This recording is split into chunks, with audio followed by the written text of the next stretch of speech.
I want to speak to you about conditioned orphans and established sons. While I was preparing, I thought of a whole lot of scriptures that tie into this message. And so I'm not going to use a ton of scriptures. I'll refer to scriptures here and there. But just to set a foundation, I thought I'm going to use 2 verses. Just 2 verses of scripture. Now, you've heard these verses before. So I'm asking you, don't switch off and say, oh yes, I've read that. You heard about the guy that booked into the hotel and then he opened up the drawer next to the bed looking for something to read, and he took out this book and he opened it and said, in the beginning, God, he said, I've read this book. Put it back.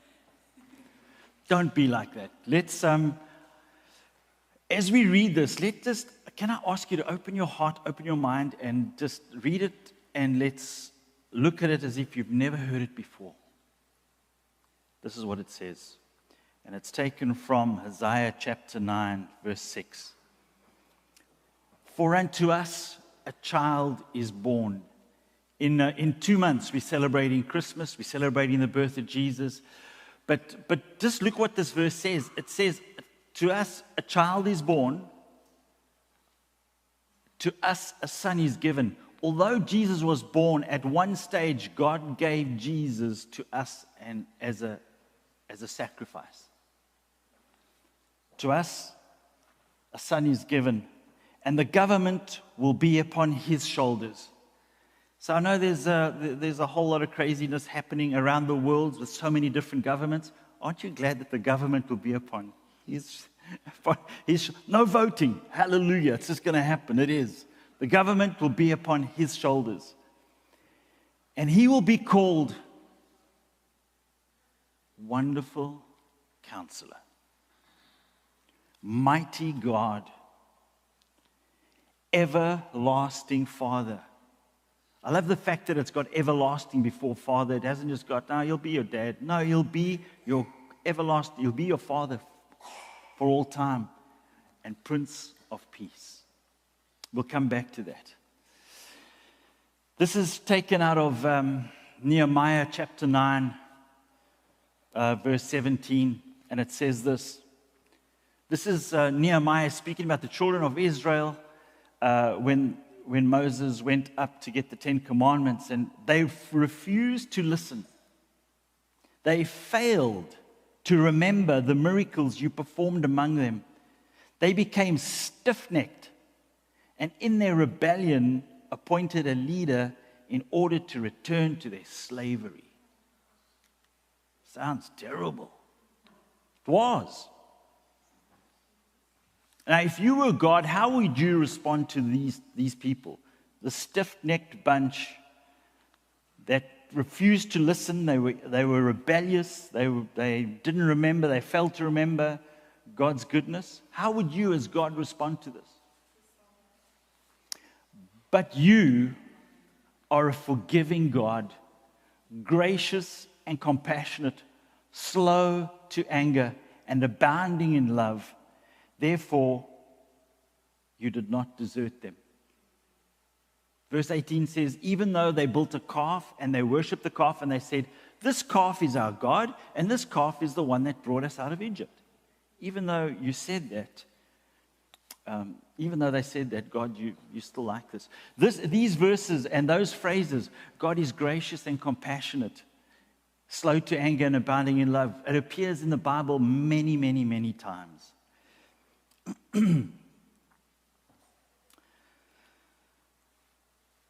So it was, I think it was in 1969 or 1970. I can't remember. I must have been about 7 or 8. My dear granny, she wanted to take me and my brother, my older brother. She wanted to take us to the movies. So we landed up going to the Delphi Theatre in Rosettenville, Johannesburg.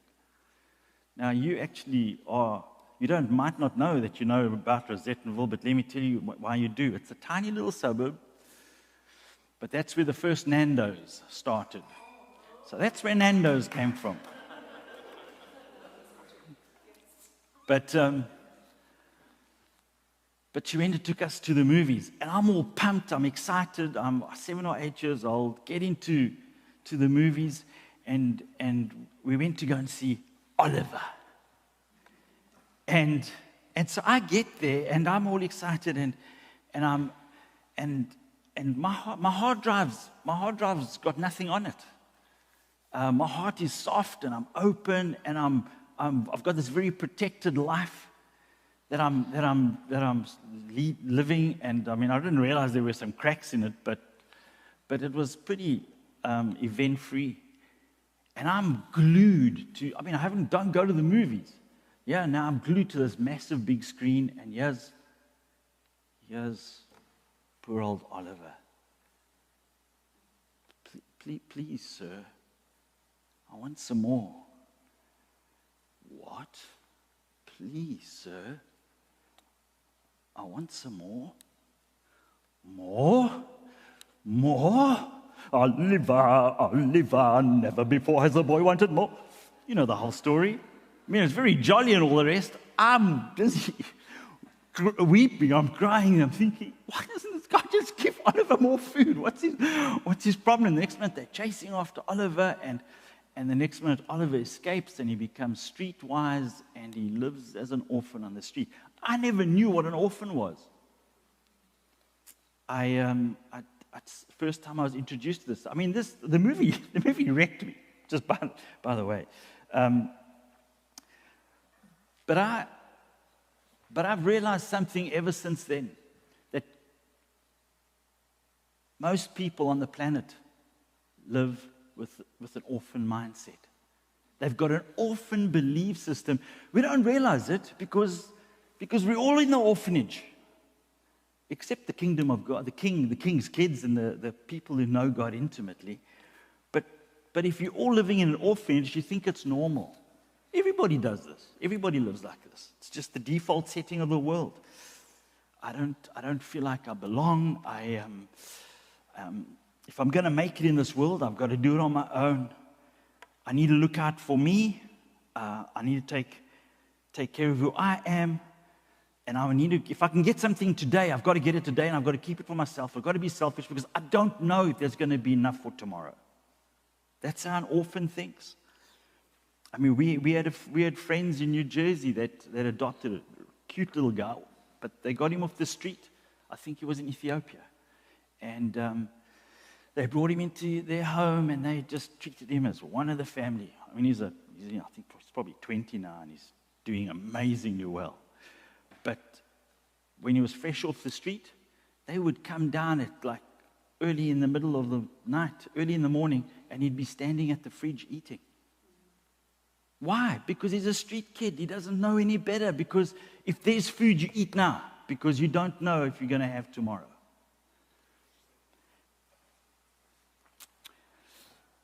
But if we ever look at the world that we live in today, one of the biggest reasons that we have problems in the world that we live in, if you have to boil the whole thing down, it's because we're living with a fatherless generation.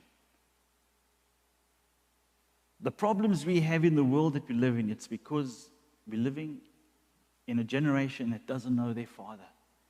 And we're living in a world where most people don't know not only their heavenly father, they don't even know their earthly father. I mean, I listened to a talk this week, and this guy was just sharing the stats on the tragedy of fatherlessness, and how young men and young women land up in prison, they land up depressed, they land up suicidal, they land up with problems in life purely because they don't know their father. They don't have a father. And without realizing it, everybody's being conditioned. You put on the media, you're getting conditioned to live like an orphan. You want to make it in this world, you need to learn how to live like an orphan. And God is saying, no, this needs to shift. It's about time that this thing shifts and we learn to live like sons. But in our upbringing, the educational system that we get given, and the media that we get presented all condition us to live like orphans. Let's just have a look at, let's throw some thoughts out there and some ideas, and let's see how an orphan looks at it, and let's see how a son looks at it. What about the way we picture God? The image that we have of God. When an orphan looks at God, what is he gonna say? Wait, what do you mean God? I don't know God. There is no God. Or the most respectful way that some people get is they speak about the man upstairs. I want to cringe when people use that terminology, thinking God isn't the man upstairs. And I mean, even Jesus came. When Jesus came, he said, he spoke in parables, and he spoke about the image that orphans have of God.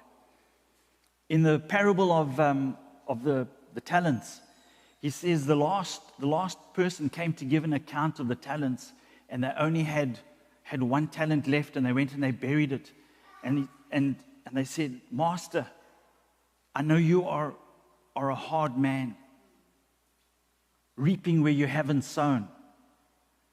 And Jesus was basically saying, you have not understood the image of God. You don't understand who God is. Then he tells the parable of the prodigal son. And we all know the parable, and we all know about the terrible prodigal son who runs off, and then he comes back and he gets reconciled with his dad. But the kicker to the story is really the church. A lot of the church operates as the orphan older brother. The older brother comes home and he has partying at his house, and there's music and lights and there's laughter, and says to the servants, what's going on? No, your brother's back home and your dad is so excited, he's throwing a party. And it says that Jesus is busy telling the story, and he uses these words. He says the brother was angry. The father comes out and the father pleads with him. Please come inside. Your brother's been lost and now he's found. And he says to his father, you know what? I'm mad. All these years I've served you like a slave, and you couldn't even give me a goat to go and barbecue with my buddies. That's basically what he said. That's the image. He's living in his dad's house, and his brother's left. The logical conclusion, he gets everything. But this is what the father says to him. The father responds to him and says to him, my son. Calls him son, and he says to him, you are always with me, and everything I have is yours. But you know what? We are so trying to I'll slave all these years, God, and then maybe I'll be okay. Wrong image of God. You go and ask a son, tell me about the image of God. What is God like? God's my dad.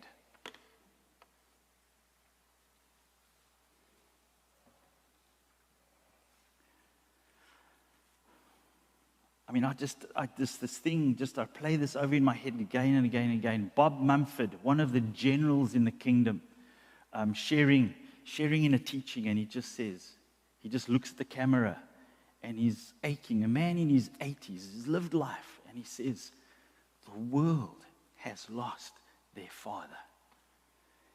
And that's the truth. People don't know God as Father. But God, in his goodness and in his kindness, he sends Jesus, and Jesus comes, and Jesus is soft, and Jesus picks up a prostitute and says, I don't accuse you. Go and sin no more. Jesus picks up kids and blesses kids and plays with kids. Anyone that comes to Jesus, the Bible said everyone that came to Jesus and said, I'm sick, can you make me better? He did. And he's kind, and he's understanding, and he's loving, and he's bringing truth. then he makes this statement. If you've seen me, you've seen what your dad is like. I'm exactly like your dad. And that's the image that you and I need to live with, that's what God is like. What about going through life? How do you make it in this life that we live? What do you depend on? What is your dependency as an orphan? I've got to make it on my own. There ain't nobody that's going to make it for me. I've got to go it alone. Nobody's going to do anything for me.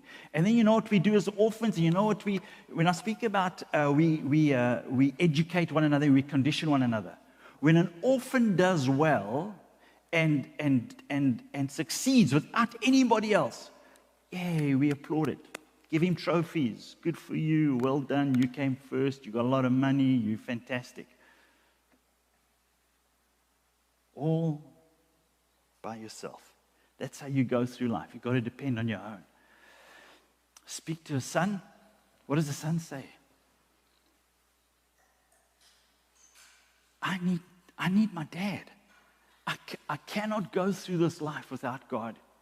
Even Jesus said so. Jesus said, without me, you can do anything.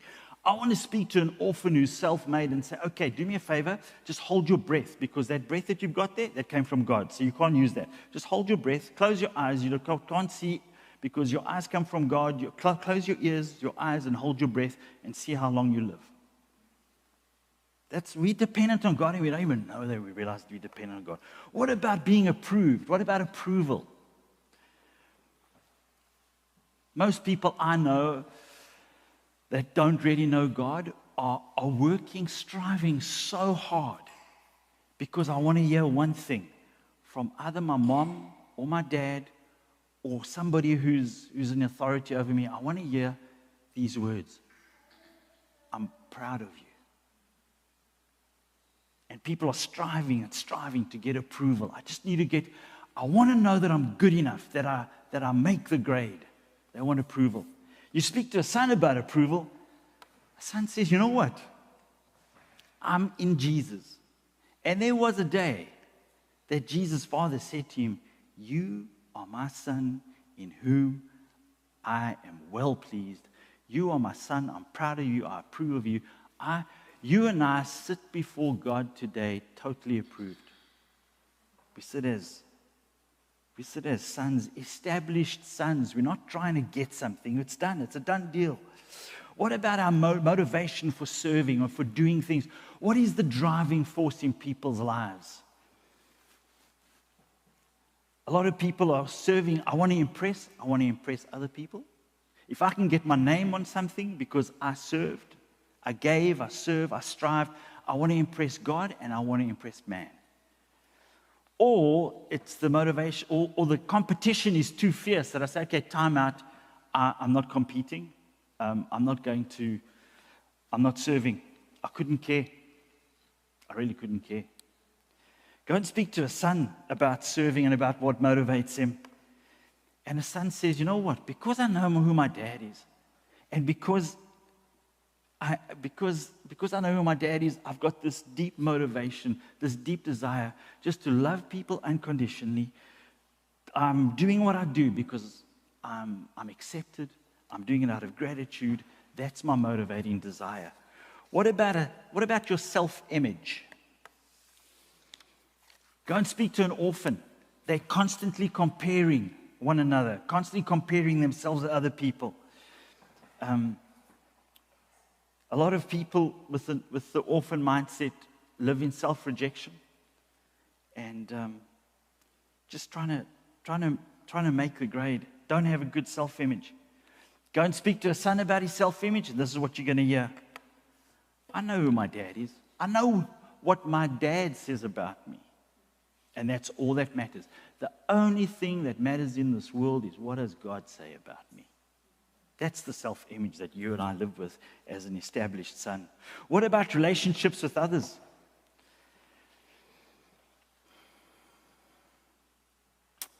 Relationships with others, I've got to be better than everybody else.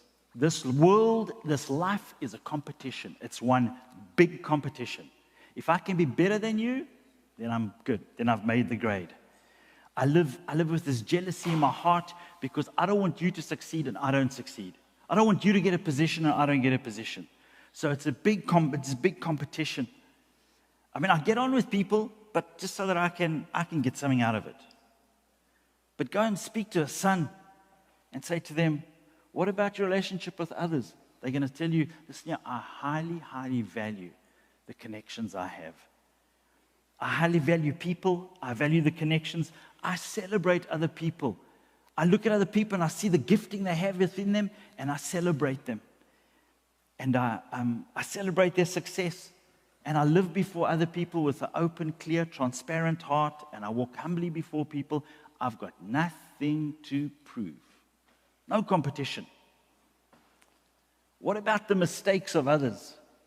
Oh man, as an orphan, you love the mistakes of others. Because when others mess up, hey, it makes you look good.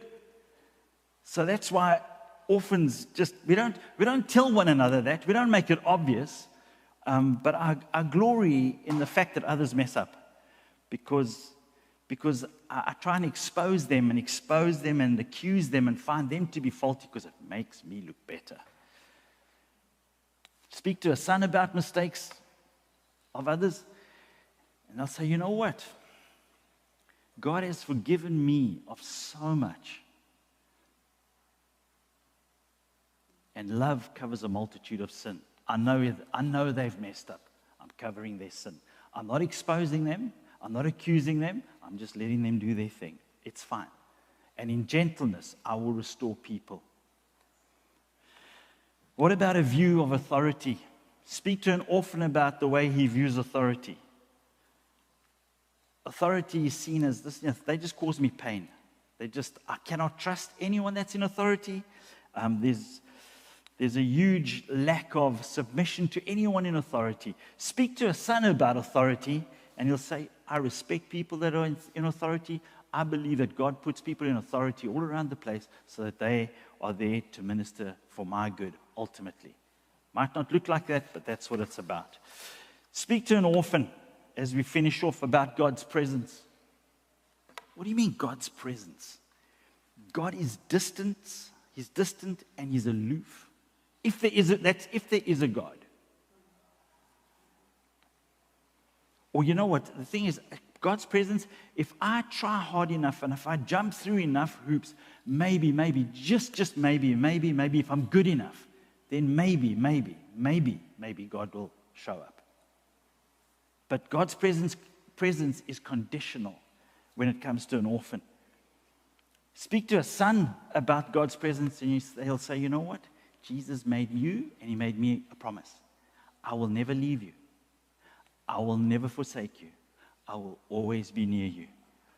And a son understands that God's presence is personal, that it's close, that it's intimate, and that all I need to do is show up. I just need to show up and be there. And God shows up.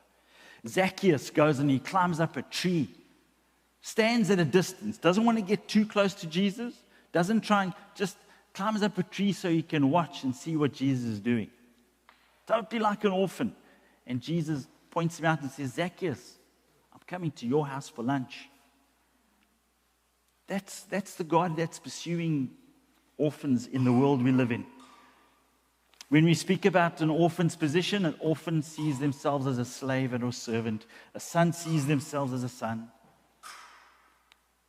When it comes to provision, how does an orphan see provision? It's all up to me. If I don't make it happen, it ain't going to happen.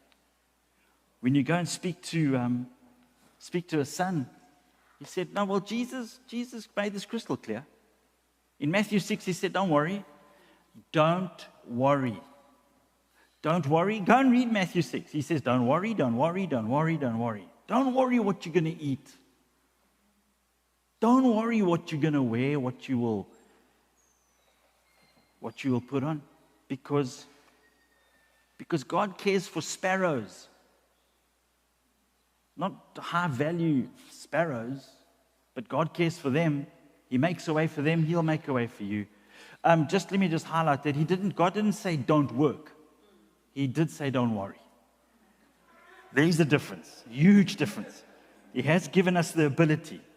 And finally, when it comes to expressing love, how does an orphan express love? You meet an orphan, they're guarded, super guarded. And their love is conditional. Based on your performance. If you will perform enough, and if I can see that I can get my needs met out of you, then I might express some love towards you. Speak to a son about expressing love, and you'll find someone that's real, that's open, that's patient and affectionate, and they've laid their lives down. They don't have an agenda, and they love others unconditionally. Here's the thing.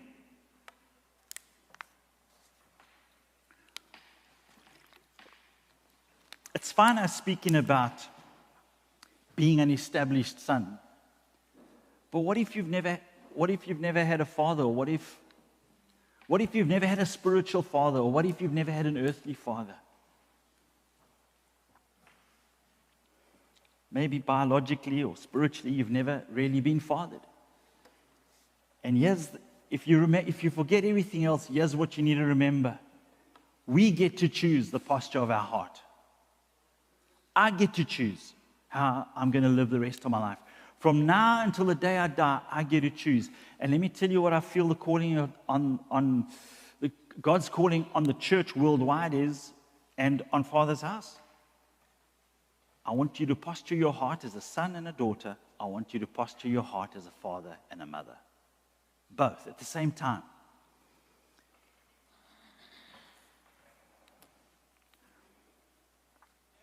I mean, there's so many people that just live like a victim, but you don't know how much my dad hurt me. You don't know how much I have prayed and prayed and prayed for a spiritual father, and I haven't got a spiritual father, and I never have had a spiritual father, and poor me. And I believe God's saying, listen here, you still get to choose. Because you know what? God said, I will be a father to the fatherless. So it doesn't matter what we have or we haven't had, I still get to choose. I've had some interesting experiences throughout my life. We've been involved in ministry now for 35 years, Irma and myself, and we've fathered and mothered people. And our experience has been that we've poured our lives into people, and every now and again you just get people that with humility and thankfulness and are super grateful that we're speaking into their lives. And then you get these responses. I don't need a father. I don't need a mother. I'm not a child. And we get this attitude of nobody is going to tell me what to do. It's the spirit of the world that we live in. It's rebellious. And if I choose to posture my heart with a rebellious heart, I'm lost. I'm living like an orphan. But when I come with a heart that says, God, I don't know it all. I don't understand it all. I haven't got it all together, but you have, and I'm trusting you.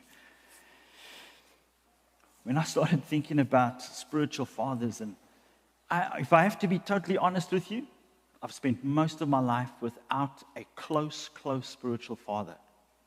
I've had to let God be a father to the fatherless. My dad left home when I was like 11 or 12 or 13, somewhere around there. But every now and again, I have had spiritual fathers. We did a discipleship training school, and during this discipleship training school, there was 40 of us doing the school, but we had small groups, and there was about 5 guys in a group, and Leon Diago was my small group leader. And little did I know that he was going to pour his life into me. We finished the school, and I actually moved into an apartment with him just before he got married. And so I spent about a year with him. But he would get in my face. I mean, we want spiritual fathers. I want a spiritual father, absolutely. I want to be fathered. But as soon as they get in your face, then it's like, no. It's getting highly uncomfortable. I don't want, not so close. But if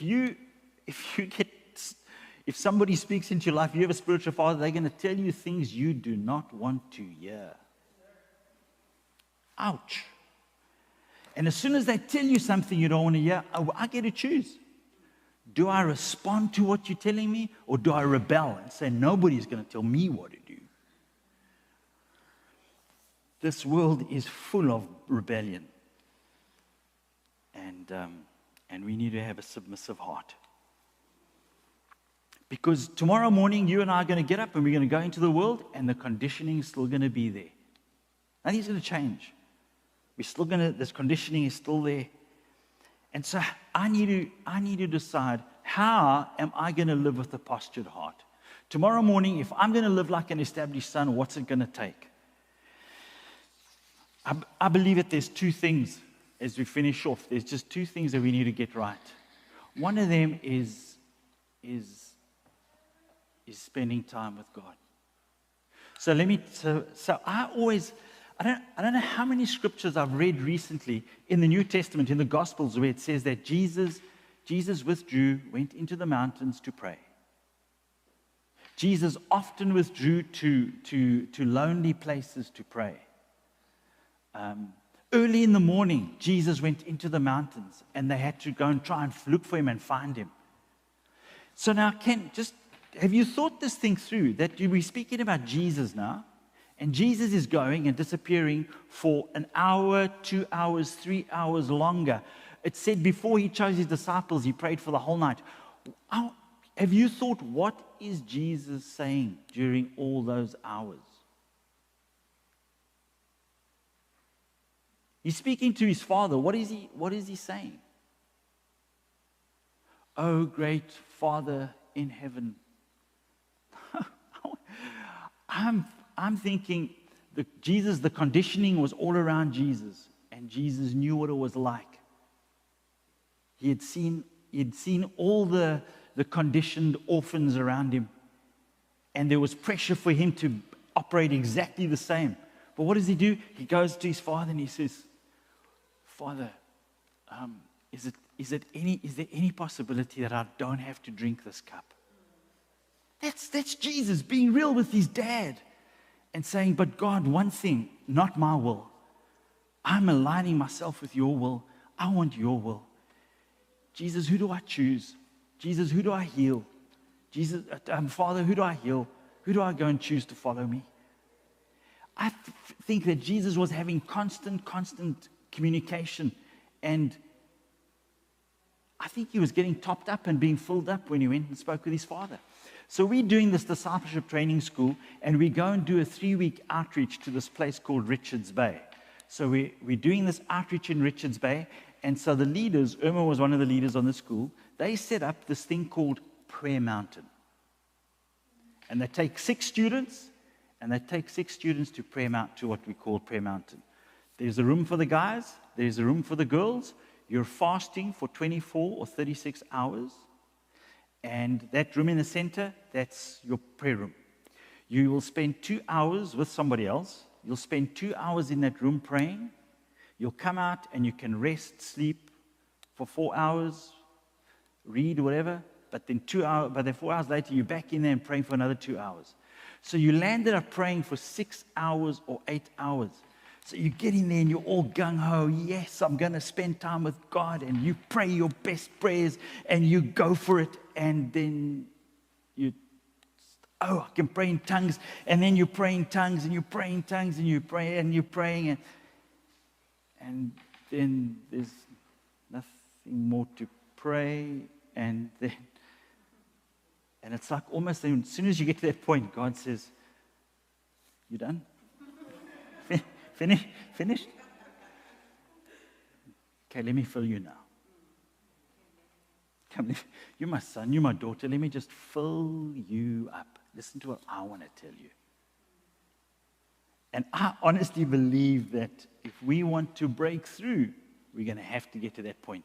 But we've got our shopping list. We rush into God's presence. God, please heal, touch, wisdom, this, that, next thing. Instead of just saying,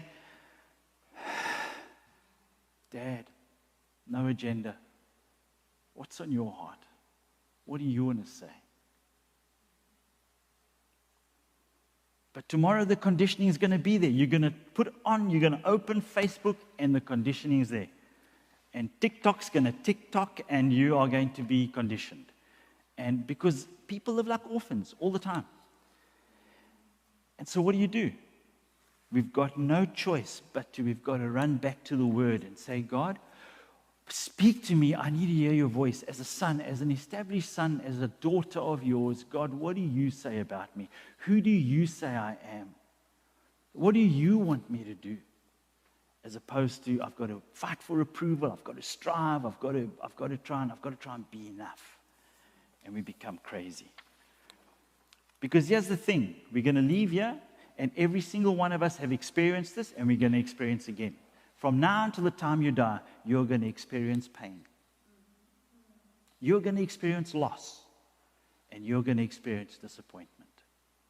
I don't want to be a prophet of doom. I know that we're living in this crazy, crazy world. And we're living with some crazy, crazy people.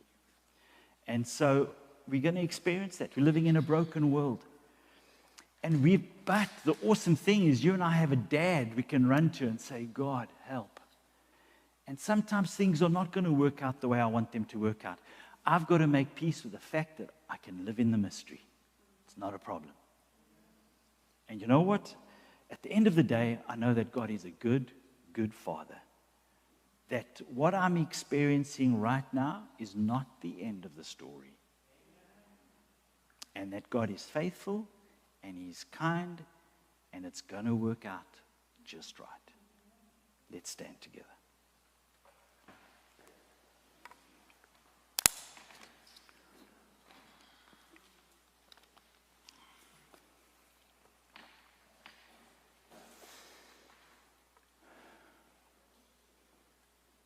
Dad, I want to pray for every single one of us right now. God, more than anything, I know that you love us and you want us to hear your voice. You're not holding yourself at arm's length. You're not aloof. You're not distant. God, you're good and you're kind and you love each one of us deeply. And my prayer is that you will open our eyes, the eyes of our hearts, that you will open up every corner of our lives, God, that you will walk in. God, will you walk into our lives and rearrange the furniture so that you can be the beginning and the end of our lives. God, I pray for every single one of us that we will know what it is to live day by day as an established son. That we'll know what it is, God, to know you as our dad, to trust you, to depend on you, to get our approval from you, to get our provision from you, to love from you. So God, I bless Father's house, everyone online right now.